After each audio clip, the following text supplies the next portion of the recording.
നമസ്കാരം.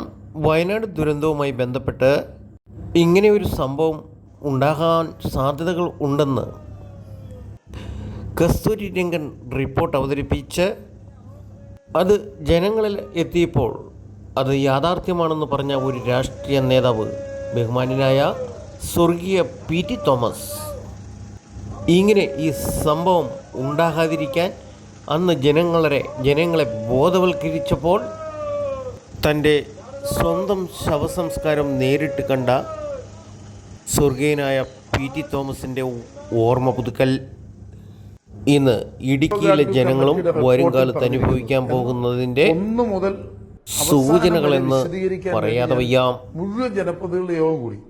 ആ യോഗം ഒരു പകുതിയോളം ആകുമ്പോഴാണ് കുറെ പള്ളിയിലച്ഛന്മാരും കുറച്ച് ആളുകളും കയറി ബഹളം ഉണ്ടാക്കി. അതിനെ സംബന്ധിച്ച് പറയാൻ അനുവദിക്കില്ല. ചോദ്യങ്ങൾ ആളുകൾ ചോദിച്ചുകൊണ്ടിരിക്കുകയാണ്.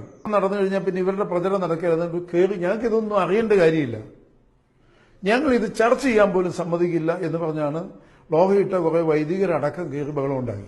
5 സ്ഥലങ്ങളിൽ എന്റെ ശവഘോഷയാത്ര നടത്തി ക്രിസ്ത്യൻ പാദ്രിമാരും മുന്നിൽ നിന്നിട്ട്. അതിൽ ടാബ്ലോ ഒന്നുമല്ല, യഥാർത്ഥത്തിലുള്ള 4-5 പുരോഹിതന്മാര് പുറകിൽ നിന്നിട്ട് എന്റെ ശവമഞ്ചം ഇങ്ങനെ വഹിച്ചുകൊണ്ട് പോകുന്നു. പ്രതീകാത്മകമായിട്ട് 300-400 ആളുകൾ ഇങ്ങനെ പ്രതീകാത്മകമായി എന്റെ ശവമഞ്ചം വഹിച്ചുകൊണ്ട് പോകുന്നു. അതിന്റെ പുറകിൽ നിന്നിട്ട് സാധാരണ ചെയ്യാറുള്ളത് നാട്ടുകാരെങ്കിലും ഒരു അച്ഛന്റെ ലോഹം ഇട്ടുകൊണ്ടാ ചെയ്യുക, കുന്തിരിക്കൊക്കെ ഇത് ചെയ്യാം. ഇതങ്ങനെയല്ല. ഈ യഥാർത്ഥത്തിലുള്ള 4-5 വളരെ പ്രമുഖരായ പള്ളിയിലെ 4-5 അച്ഛന്മാര് മരണം വരും ഒരു നാൾ ഓർക്കുക മർത്തിയ കൂടെ പോരും നിൻ ജീവിത ചെയ്തികളും എന്നൊക്കെ പറഞ്ഞുള്ള മരണാനന്തര പാട്ടുമൊക്കെ പാടി എന്റെ ശവസംസ്കാരം നടത്തുന്നത് പ്രതീകാത്മകമായി കാണിക്കുകയും എന്നെ പ്രതീകാത്മകമായി ശവടക്ക് നടത്തുകയും അതിനെ തുടർന്ന് ഇനിയെങ്കിലും പ്രിയപ്പെട്ട ഈ സ്വർഗീയ നേതാവിൻ്റെ വാക്കിന് വില കൽപ്പിക്കണമെന്ന് വേണ്ടയോ എന്ന് ഇപ്പോഴത്തെ ഭരണകൂടം ചിന്തിച്ചാലും അനുദിനം വഷളായിക്കൊണ്ടിരിക്കുന്ന കാലാവസ്ഥയെ പ്രതികരിക്കാൻ പാരിസ്ഥിതിയെ സംരക്ഷിച്ചുകൊണ്ടുള്ള മുന്നേറ്റമല്ലാതെ മറ്റൊരു മാർഗവും പ്രകൃതിക്ഷോഭത്തിൽ നിന്ന് രക്ഷപ്പെടാൻ കണ്ടുപിടിച്ചിട്ടില്ല.